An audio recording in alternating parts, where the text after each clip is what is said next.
Good day, everyone. Welcome back to Wolfie's channel of irresponsible spending. As you can see, I decided to go ahead and get another drone. And before we get into that, which is the subject of today's video, I just want to apologize real quick that I haven't done the little demonstration video for the freewheel filters on the DJI drone yet, the Mini 2. I'm still waiting for a half-decent day to do that. We had quite a bit of otherwise decent days that were ruined by wind or temperatures or whatnot. So I haven't really had the drone out yet this year. However, with that being said, I can't lie, I'm a little disgusted with DJI's products right now. For one, the camera on the Mini 2 has never been up to my standards.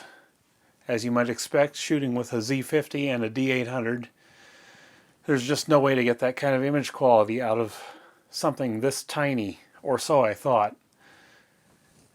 And the other reason I'm kind of disgusted with them is I bought the Mini 2 a year ago. I got the Flymore kit with 2 extra batteries, and one of those batteries is already done. All it does is just sit there and blink at you when you charge it, which apparently indicates an overvoltage condition.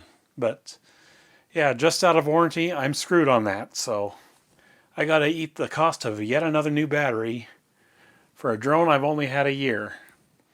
This makes not me happy very much so, if that makes any sense. I had a really late night last night, so I might make less sense than usual during this video, so whatever, it is what it is. I have to get used to staying out and shooting later nights so I can be ready for storm season, so I went out and tried to get Aurora last night, and it did not go well. Spent $78 in gas, got nothing to show for it. Well, I did get maybe kind of a decent sunset. I'll show it to you on the video right here. But yeah, that's about all I got. Sometimes that's the way it goes. Aurora can be really unpredictable.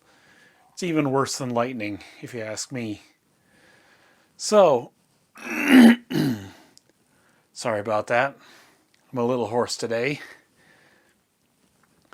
So, what did I go with?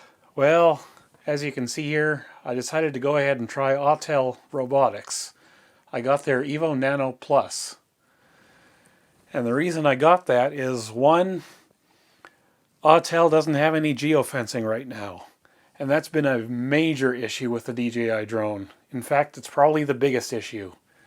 There are several instances where I've wanted to shoot somewhere with the Mini 2, but it won't take off.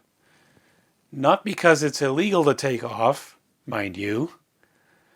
All of these places have been legally okay for me to drone, and yet the DJI will not take off, saying I'm inside a restricted zone. Again, my apologies. Really hoarse today. But yeah, my drone telling me it can't take off where it's legal to do so, that makes me angry. So, yeah. Now, with that being said, this has been a fantastic drone. It's tiny, it goes anywhere. Once I get it flying, it doesn't let me down.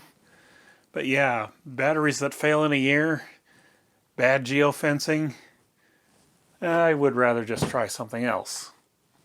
I'm still going to be using that drone. I'm just going to be, hopefully, using this one more often.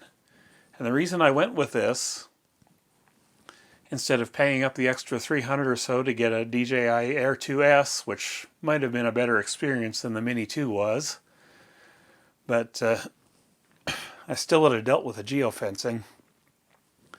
But the reason I went with this is because it has a 0.8-inch sensor in it. And I mentioned before in my iPhone 13 video that big sensors are always better for low light stuff.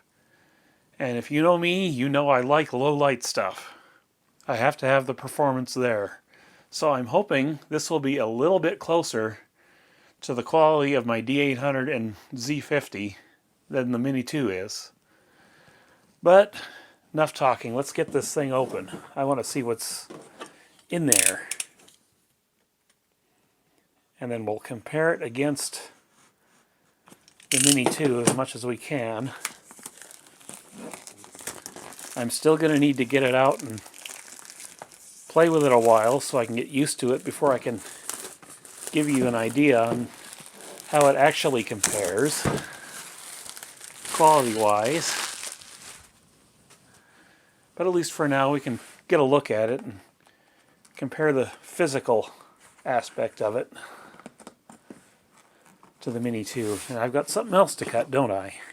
Yes, I do.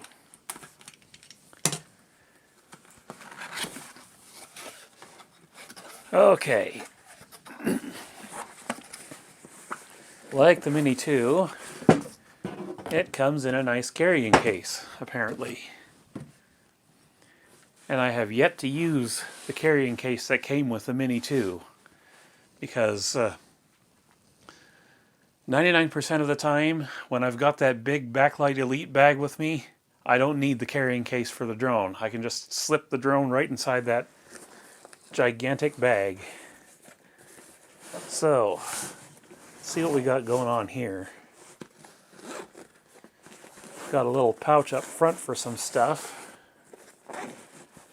That may come in handy, especially now that I have two drones and probably will not be able to fit both inside the Backlight Elite. Okay, there's the stuff we want to see. Another little pouch here. Got a quick start guide. Packing list for the premium bundle, which is what I went with. Charger stuff, disclaimers, safety stuff. All the usual things. Now, let's get this out first. That's the controller.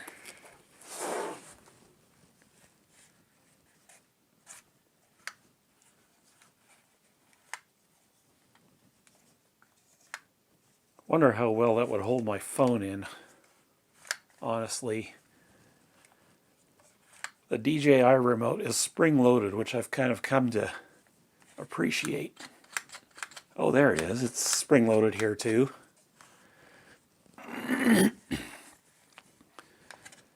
And I gotta say, just looking at this, I think DJI has the edge when it comes to remotes.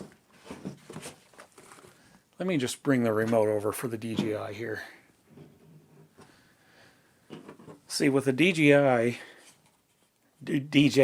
not DJI, you've got these little compartments here for storing your joysticks, which lets you sort of fold this into a nice little package so you can store it easily.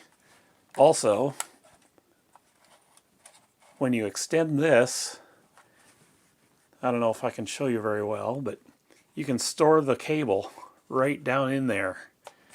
And it's looking to me like the Autel remote does not have that capability, which I might come to miss. And also there's no storage for the joysticks, which is disappointing. Otherwise it does seem to be at least comparable to the DJI remote, at least as far as controls go. But I've heard that the Autel remote cannot charge your phone. The DJI can. So that might be something to consider if you're looking at these two drones. So let's continue on. I'll put that remote to the side there. What else do we have?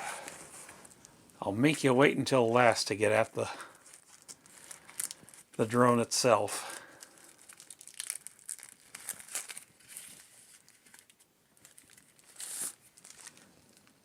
Okay, that's the charger for the Autel. I like that it's nice and tiny, but on the other hand, the DJI charger acts as a power bank.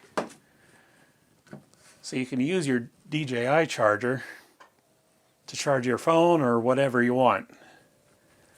Which is good when all of your batteries work, but in my case, I've only got 2 batteries that work now, so whatever. Let's see what else we got. Do not eat. Throw this away. Probably good advice. I just dropped the other one, but there was a couple of those in there. Okay. Accessories. What have we got in here?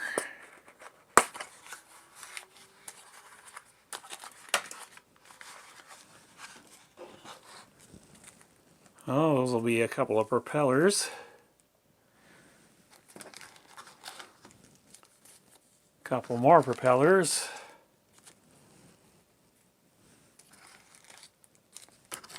Even more propellers.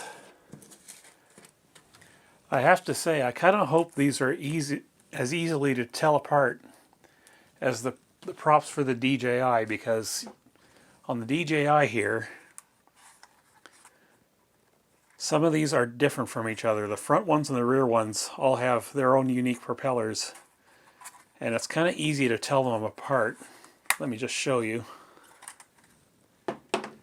On the DJI, you've got these little markings up here by where they mount, and that helps you tell whether or not you've got the right props or not. And you can't mix them up. Otherwise, bad stuff. I've already had to do a prop change on this because I mistakenly got my finger into the props one day and I didn't want to take chances. So I just went ahead and replaced them. Now, what else do we have here? Cabling. Those are probably for various phones to interface with a remote. Got another cable here. Just a usual USB-C type deal for charging the batteries, I would guess. See, we've got some screws and stuff here. And what else? And a little tiny screwdriver for changing your prop blades. That's it for the accessories. Let me just move these out of the way. Now, what's next? Batteries. Nice orange ones, so I can tell them apart from the DJI batteries nice and easily. See if I can get this focused.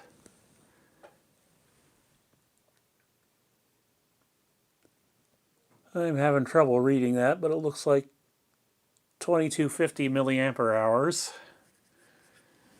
Can't recall offhand what the DJI batteries are like, but they should be roughly comparable. They're about the same size. I think they're LiPo, so roughly similar technology. I just hope these things last better, because apparently you only get 2 of them with the Autel drone. That's one thing that's nice about DJI is you get 3 batteries with the Fly More kit, even if one of your batteries goes dead a year later. But we won't talk about that. Oh, there's one more thing before we get to the drone.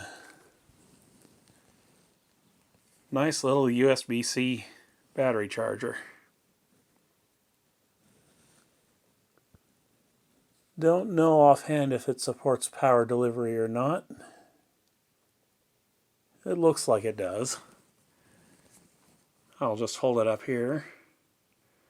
You guys can probably read that better than I can at this point. Okay. Now, let's push that sort of out of frame there for a minute. Time to get the drone out.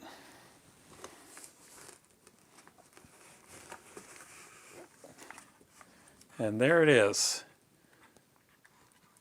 Apparently they come in 4 different colors. One of which is the same kind of sort of grayscale as the DJI drone, but naturally I don't want the two to look alike, so I just went ahead and got the bright orange one just so I could tell them apart real easily in the dark. Or something. I probably won't be using it much in the dark, but you never know.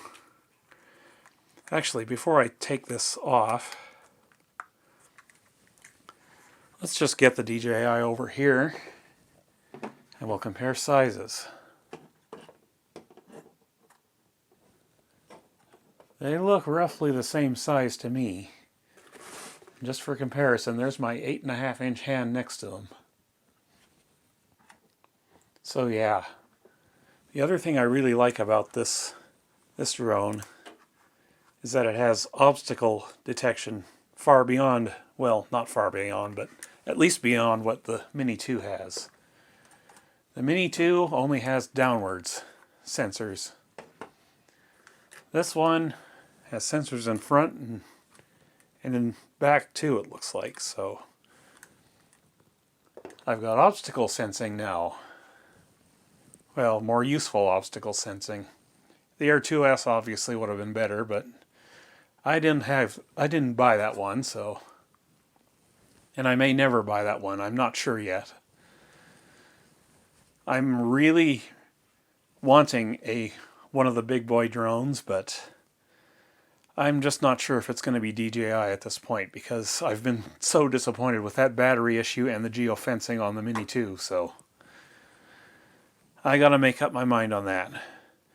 I have been really eyeballing the Evo 2 Pro from Autel, so this is kind of my way of sort of giving that brand a little look just to see what the difference is between this and the DJI experience. I'm also looking at Skydio as well, so bear that in mind.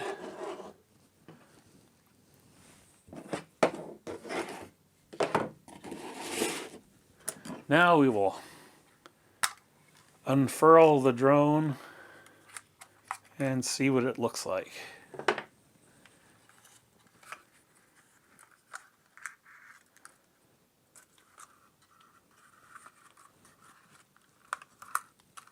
Trying to be gentle with it because obviously it just got here. Okay, there they are.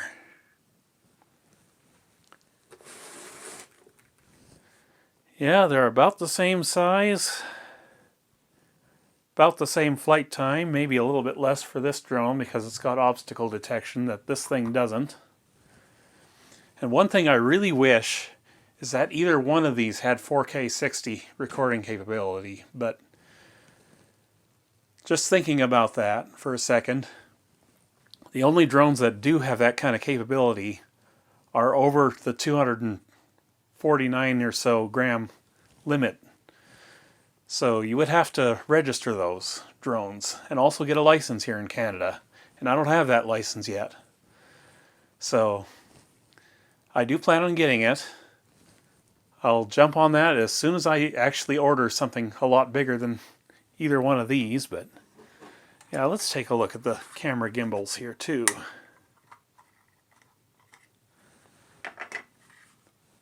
I'll see if I can do that for you here. Okay, let me see if I can work around the camera a bit. I'm just using my backup tripod right now. The good one's out in the car, and I'm not going to go get it for this, but there's the two gimbals side by side. Yeah, you can definitely tell that there's a littler sensor in the Mini 2 than the Autel.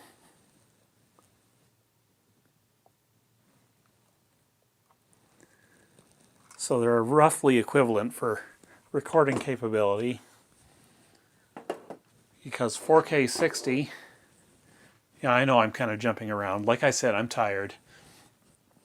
4K 60 does require a lot of processing power. And it's not too surprising to me that they couldn't put 4K 60 in the Autel drone just yet. But who knows, maybe it can. Now, one thing I want to mention with sensors is there is one thing I don't like about the Autel drone. And that is they kind of seem to have some marketing behind their sensor specifications. Like they claim it's a 50 megapixel sensor, but I'm thinking no. From what I've heard, they output 12 megapixel RAW files. So I think what's going on with this is the 4 components that make up each pixel on this, they're counting those. So 4 times 12, you can do the math. So yeah, we've got roughly the same megapixel count on both of these, except this one has a bigger sensor, which means better quality. Theoretically. We'll find that out in the field eventually when I get to it. So yeah, there I go again, spending money I probably shouldn't, but I wanted to give Autel a try, so I'm giving them a try. Will I get yet another battery for the Autel? We'll see. I'm not sure about that because I've still got the DJI, I'm still going to use it, and the reason I'm still going to use it is because I don't have any filters for this drone, and I don't think such filters even exist right now. Like the Freewell filters, you can get both polarizers and ND in one package on this one, and from what I can tell, the only things available for this one, not even in Canada, are just ND filters only. There's no polarizers available for that one yet. So the DJI is going to still be putting in work this year. And it's going to be putting in a lot of work. And one more thing before we go. I am still going to try to recover that one battery that failed in the DJI. There's a slim chance that if I drain that battery all the way down and then recharge it, it'll fix itself. I'm not real hopeful about that, but I'm going to give it a try nonetheless. But yeah, it's nice to have 2 drones, just so I've got a backup in case the other one crashes or something. Because I got a lot of shooting planned this year. And the last thing I want to do is be stuck without a drone of some type at this point. So that's what's going on. That's your first look at the Autel Evo Nano Plus. And I will see you in the next video. Bye-bye.